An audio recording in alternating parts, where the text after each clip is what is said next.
Stand by to fall in, Polk County. This is today's veteran.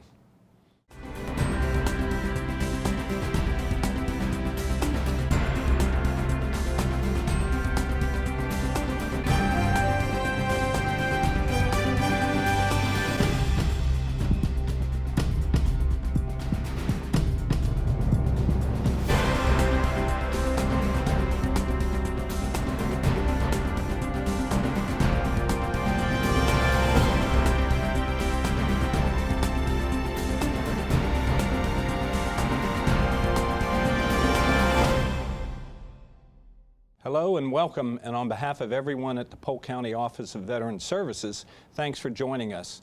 I'm your host, Tim Kirkhart, and on this installment of Today's Veteran, we take a look at local chapters of the American Legion and Disabled American Veterans efforts in Lake Wales. Joining us in studio today is Ira Anderson, Post Commander, American Legion 71 in Lake Wales. Good morning. And Jack Schultz, who is the DAV representative trying to establish a chapter in Lake Wales. Good morning. Welcome to the show. Thank you. Thank you. All right, let's get right into this. Ira, you're known as Andy. Yes. Andy, tell us a little bit about the history of the post in Lake Wales. Well, obviously Post 71 is the 71st post to be chartered in the state of Florida. We were chartered in 1919.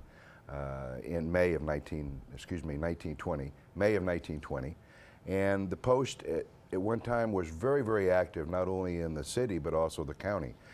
We had an auxiliary at that time that in 1923 went over to France and even marched in the under the Arc of Triomphe in Paris.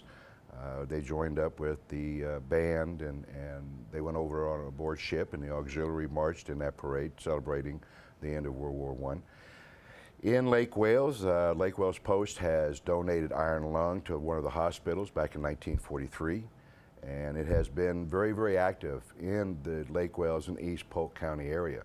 In 1947, they built a building on Park Street in Lake Wales, and it went very, very well. And then for reasons we won't get into, they ended up selling it in 1975. Well, when they sold it in 75, we went into a hiatus period. We'd lost membership. The post was floating around all over the place. It never went inactive. And it wasn't until 75 when they sold it. And then in 2009, I became involved in the post and became commander at that time for the post. When I took over, we had 10 members, and we were existing everywhere. We had a 16 by 24 shed out on 9th Street, and we were meeting just anywhere we could. So from that point, working with the people in Polk County and the city of Lake Wales, which has been very helpful to us. The city has done a really good job in trying to help us build the post and get our membership up to where it needed to be and should be. From that point, 2012, we moved back into the building that we had built, but due to the condition of the building, there was just no way to stay in it. So at that point, we moved into the new building that we have now on Scenic Highway. Jack, tell us about your journey as far as trying to establish a chapter in Lake Wales, and was there ever one? No, the chapter that was in Polk County had folded for reasons that I do not know. It was located in the Winter Haven, Lakeland area, and I came to Florida as a very active DAV member from the state of Missouri. And I've always served the DAV, and I've been a disabled veteran myself since 1999. And my thoughts were that with all the veterans in the state of Florida that it would be rather simple to start a DAV chapter. Unfortunately, I have not had the opportunity to meet a lot of people, and so in trying to establish a new chapter, the DAV national bylaws require that you have 50 new members. And 50 new members are very difficult to come by because with the people that are in Florida, a lot of them migrate here and they already were members somewhere else. so their transfers do not apply toward this new membership. Now, the state of Florida has agreed to drop that down to 25 new members. And I've been successful in getting, at this point, 14 new members. So I'm still 11 new members short of being able to get a charter. So I know there's a lot of them in Polk County, and that's the way we would like to label this, as a Polk County DAV, being located in the Veterans Center over where the American Legion is in Lake Wales. So when you say new members, that means that they have not been a member of any other chapter? Yes, sir. They can't have ever been a member of the Disabled American Veterans. And like I say, this is extremely difficult because most veterans, when they are declared with a disability, immediately become members of the DAV.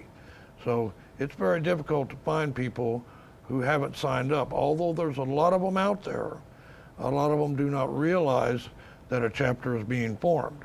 And it's really difficult to get the news out and get people to be aware that this is happening.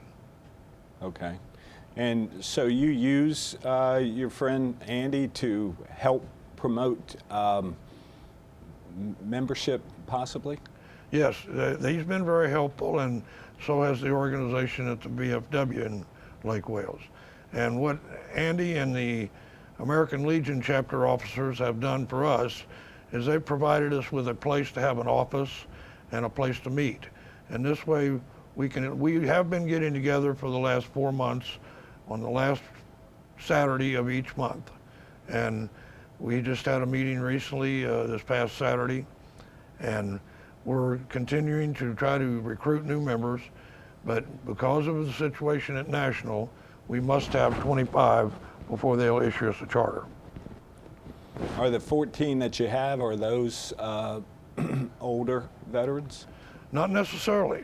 They come from a wide range of ages and service, and something I want to really make people aware of, to be a member of the Disabled American Veterans, that does not necessarily mean that you had to have become disabled in a war zone. You could have become disabled at any point in your service, whether you even left the continental United States. If you were injured or hurt while you were in the military service and you have a VA disability rating, you become eligible for the DAV. Would you be eligible with a 0%, or does it have to be at least 10%? No, sir, it can be less than 10%. It can even be non-compensable. As long as you have a rating from the Disabled or from the VA, then you're eligible for the DAV. Okay, all right. Well, let's get back to you, Andy. What do you think happened to the chapter back in the 70s? Was it the building? Was it just lack of interest or lack of leadership? I think it was lack of leadership. Let's be very honest about it. It was lack of leadership, and they got into a little bit of trouble. And when they did, they closed it, the building, and went floating around. One of the things I'd like to mention, though, is that the volunteers that we have, the volunteers are our lifeblood. Without them, we don't exist. Those volunteers care about the veterans. They work tirelessly, even though the volunteer themselves might be hurting or in pain or have problems, they're still there helping to help the veterans. And as we grow in this new building, in the new location, we have increased our membership. We have increased the ability to help veterans and all the different things that we can do now because we have such a larger space. The city has worked with us phenomenally, but I really want to harp on veterans and the volunteers. We really do need more volunteers. The volunteers that we have are phenomenal, but you don't even have to be related to a veteran, or you don't have to be a veteran to volunteer. You can volunteer from any time and any walk of life to come in and help with what we're doing. So the post got in a little bit of trouble. They closed it. They lost some membership, went from 500 down to what I got, which was 10. So it's been a rough road getting it back together again. Right, a lot of work. A lot of work, a lot of work. My wife and I have put in a tremendous number of hours in order to build this post back up again. Listen, Jack and Andy, we would like for you to stick around because we want to discuss more of the services that are available to veterans and their families through your organization. Be happy to tell you. Flight to Honor Polk, Florida, was established in January of 2015 and is based in Polk County. Each mission carries veterans to Washington, D.C. to visit memorials erected in their honor.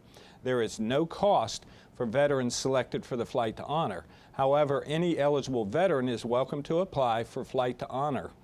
A recent trip saw 72 veterans from Polk County taking in the sights and sounds of our nation's capital.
Polk County Veterans Council wants you to know that fundraising is underway to cover the cost of Mission 3 Flight to Honor Polk.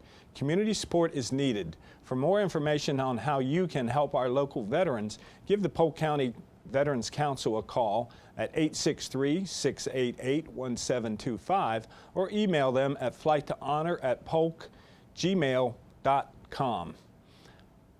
Welcome back to today's veteran. I'm your host, Tim Kirkhart. In the first segment, we introduced to you Andy Anderson, American Legion Post 71 commander, and to Jack Schultz, who is trying to establish a DAV chapter in Lake Wales. Welcome back. Thank you. Thank you. Let's get into some other important aspects of what you do as service organizations for our veterans and their families. Where are you located? Where are you housed? We are currently at 1230 North Scenic Highway, which is on the north side of Lake Wales on 17. And if you need a landmark, just look for Patton Tire and CarQuest, and we're right there. We have a very large facility now. We went from 5,000 square foot facility to 118,000 square foot facility, 2.75 acres under roof. So we have, are sitting on 11 acres. So we have quite a bit of space that we're utilizing right now. And you call that the All Veterans Center? We call it the All Veterans Center. The American Legion credo, and most credos for the VSOs, whether it's the VFW, the DAV, AMVETS, American Legion, is veterans serving veterans. That's what we're supposed to do. And that's our goal, is to serve as many veterans. But you have to expand that a little bit and go into the family, because the family is part of the veteran. If you have a veteran that has PTSD, is the family suffering? Yes, they are, because the veteran is suffering. So we, as an organization, Post 71, decided that we needed to help not just the veteran, but the veteran's family. We needed to become more involved in the community, which is what we have done. Some of the things that we have started in the All Veterans Center, we have a woodworking shop for a veteran to come in with a buddy system to make something or whatever he wants to do in the woodworking shop. We're creating a ceramic and a pottery section for the woodworking shop. We have flight simulators that also help with PTSD. Anybody needs to relearn how to focus on the here and now. We have 4 flight simulators. We are creating and have created a memorabilia museum in this All Veterans Center. One of the things that we do, we also have the community involved. We have started an art gallery. Because we have so much room, we have the ability to really expand and do the things that we believe are necessary to veterans. We have an area for kids. We even have for a couple playpens for the younger, really young children. We have all kinds of games. We are turning into a family center for veterans, their family, and the community. We have a lot of volunteers that are not affiliated with the military in any way that come in and help because they want to help the veterans and their families. We have a lot of veterans' families that come in to help and do what is necessary to help veterans. We have a chapel, which is one of the things, the first things that we started in the Veterans Center was opening the chapel. We have a staffing company that is there to help veterans, their families, to find jobs. We have 2 realtors that are there that are specifically geared to help veterans find homes, whether it's Section 8, HUD, through the VA Guaranteed Loan Program. They are there to help veterans at almost no cost to the veteran to find homes in the area. So they can come into our area and feel like they're wanted and have some place that they can go. We have a young veteran there that has a IT or iTech business there in the building that helps veterans with TVs. The older veterans were getting their TVs set up, their computers set up, their phones set up. He helps them at no charge.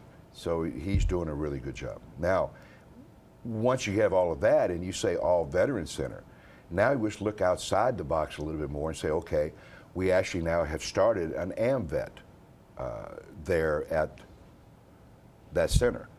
Simultaneously working with Mr. Schultz, attempting to get the DAV started at the center. Because if you say all veterans, then you better mean all veterans. And so that's what we believe should be done in a center, where everybody, a veteran, their family, the community can come in, associate with one another, learn about what veterans are, learn about their families. We have working on getting a POW-MIA chapter in to the All Veterans Center through a gentleman by the name of Jim Moyer. The All Veterans Center is a vision. I don't know of any other post or any other VSO that is doing what we are doing. But the vision by the people that I have as volunteers and my officers, we're all on the same page. We believe that what we need to do is what isn't being done anywhere else. We have gentlemen like yourself we send people to when they have VA problems. But who do we send the family to? There is a place up in Lakeland. Lakeland's can be anywhere from 40 to 70 miles for some of these people because we are very rural. We live in East Polk County, which is 633 square miles. We're so far out in the boonies sometimes that trying to get a bus sometimes can be difficult. And we're still working on getting new bus routes in that area. So being very rural, we have a very difficult time getting the veterans to us. We've been donated a shuttle that we're working on getting refurbished so that we can shuttle the veterans around in our area to the grocery store, to Walmart, or wherever they want to go. That's another organization we have, is Central Florida Healthcare. It will be opening up an office there to pre-screen veterans to help them get maybe some medical assistance in Lake Wales. And it can be confusing sometimes, but it is a very all-encompassing program. And it is a program of Post 71. We are still an American Legion post, but we started the program, the All Veterans Center. We were very lucky through serendipity to be able to acquire the building, and we are purchasing it. They're working with us. And one real quick jab, if anybody knows anybody that is willing to donate very large air conditioners, it's hot out there, and we have a very big building to air condition. So we're always in the market for donations or people to come out and help us.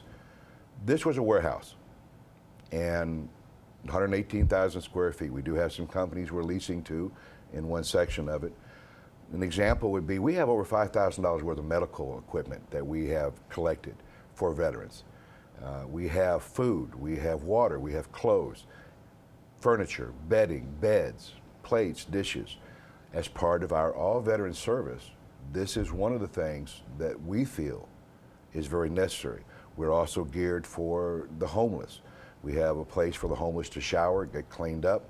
Unfortunately, we can't house them to sleep, but we can give them a backpack, a tent, sleeping bag, MREs. And the MREs nowadays are very good. They're not like what we used to get, okay? They're very good. So we can give them MREs, we can give them food, and we can help them. If they want to come back into society, then we're there to help them do that. If not, we're there to help them wherever they want to live.